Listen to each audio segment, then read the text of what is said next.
Ang nagsasalita talaga. Pag tinapay no, nagsasalita siya eh. Bili kayo tinapay mamaya? Oy, bibili daw sila. Galing.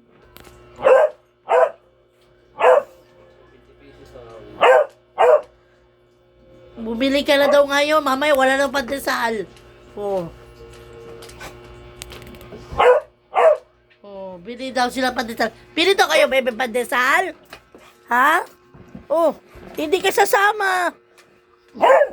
Bibili sa pandesal. Iatid lang niya dito. Oh. Ito naman buntot niya. Bili daw siya pandesal. Wala saya niya pag may pandesal. Oh. Niloloko ka lang yan. Huwag kang maniwala. Ay, hindi daw. Tingnan mo, mama, hindi yan bibili. Nagsasalita siya sa'yo, oh. Masaya daw siya, oh. Kasi may tinapay daw siya mamaya. Niloloko ka lang yan, hindi yan bibili. Niloloko ka lang yan.